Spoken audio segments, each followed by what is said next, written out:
The hard truth is you will never land an SMMA client if your offer is not good. A lot of people want to get into SMMA and do things that are just way too saturated to see success.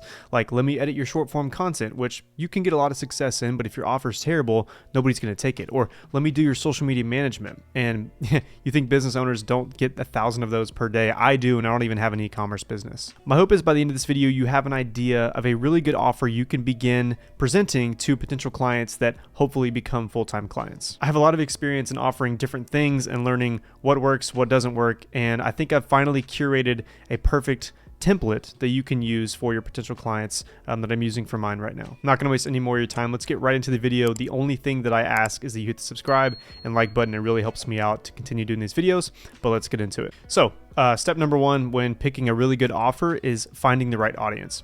If you're presenting, it could be the best offer in the world to the wrong people, you're never going to land a client. So think about what your industry is, and that's usually the easiest part to curating the perfect offer, because it can be anything that you're interested in, anything that you're good at in the field of. For example, I played basketball in high school. If I wanted to go for basketball trainers, if you have a similar interest, really anything that once you do have a good client base, you won't be bored working with, if you know what I mean. The whole point behind SMMA is to live the agency lifestyle and to enjoy what you're doing, so might as well do it in an industry that you enjoy. And also, going into something that you're interested in or you have experience in, you could also just use that to your advantage when you curate your offer. If I'm going for athletic trainers, and let's say I've been working out my whole life, I haven't, I'm really skinny, but let's say I could say, hey, I've been lifting weights all my life, I've been working out like a madman all my life, I've kind of coupled that with my skills in social media management or whatever your offer is, and I think I can bring some value to your company. You can begin to curate an offer like that. But you can use an interest in a field or an experience in a field to your advantage,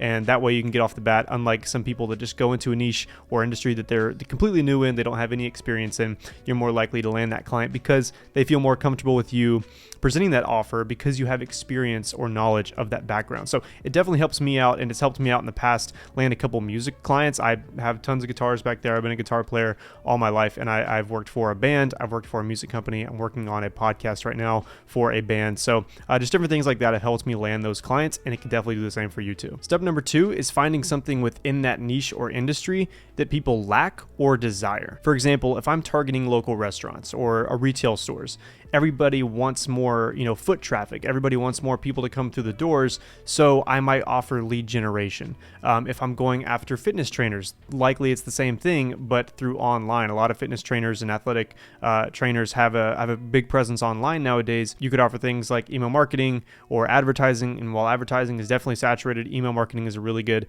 asset that not a lot of people have. So you could go into that industry as well. For e-commerce, it's a little bit more different. I would still say email marketing is, not tapped into for e-commerce clients, especially for newer Shopify stores that are trying to scale. Having an email list and building that email list is extremely vital and something that you could present in a way that's extremely valuable that they're missing out on. And so that's kind of my whole point behind step two, is find something that they lack or desire that would help scale their business. I know that something that's really popular right now, as someone that's trying to build their YouTube channel, a lot of people reach out to me on a daily basis wanting to, edit my videos, whether it's short form, long form, whatever it may be, but that's something that's really popping right now, and it's relevant to the industry. While it may be saturated, while I'm a small creator at the moment, that I get, probably 5 to 10 of these a day, but it's something that, I do lack. I need a short form editor, I need a long term editor, a long form editor, but they're attacking an industry and they see a lack in what I do and something that I desire or would desire down the line. So find something that could entice them to at least book a meeting.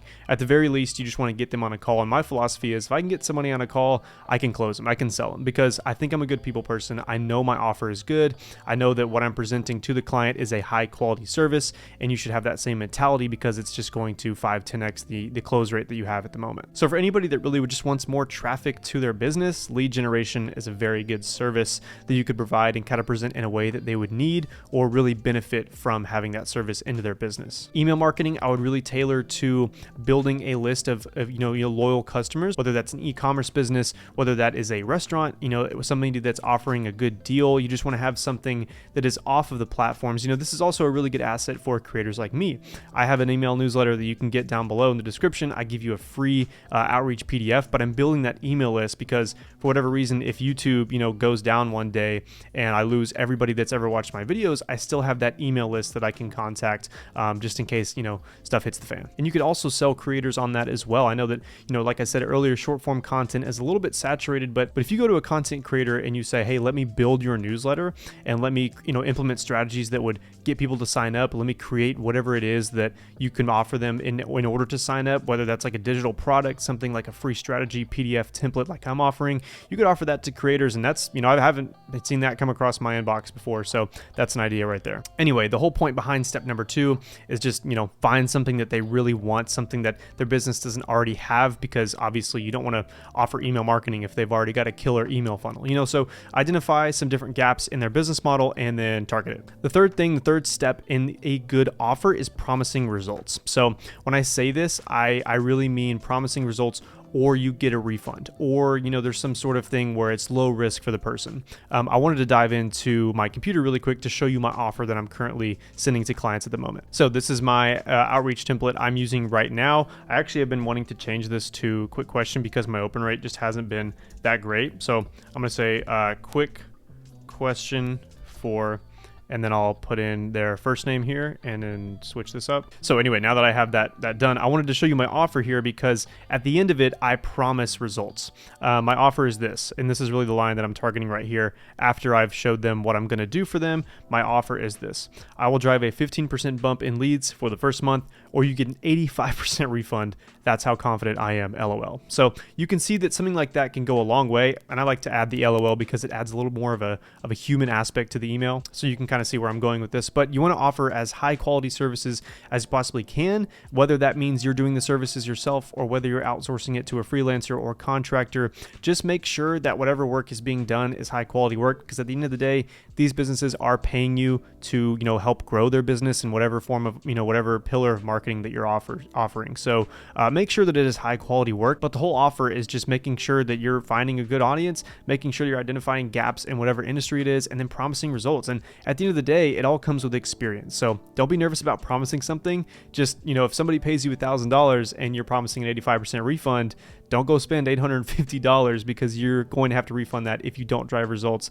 And I want to give that advice because I know people that have done that are so confident that have never done it before. That's stupid. Don't do that. It all comes in experience, but at the end of the day, if you can get a couple clients here and there and you can really find out how to, make this promise more and more efficient, then you're going to be a money-making machine, because once you get this offer curated and you have a list of case studies, you can just start sending in volume. And if there's a system that works for lead generation or social media management or short form editing, email building, whatever your service is, and you're just offering that service at volume, then that's the whole key to the agency life. I mean, everybody is trying to figure out that little golden nugget, and I think I figured it out for me. I have this equation that I wrote down that I think is really relevant. It might be stupid, but it's volume times value equals the probability of success. Think about that. Volume times value equals the probability of success, and that the value that you're providing, whether that's, that's your offer, that's what you're promising, times volume, the amount of times that potential clients are seeing the email or, DM or Upwork post, whatever it is, equals the probability of success. You could have the best value in the world,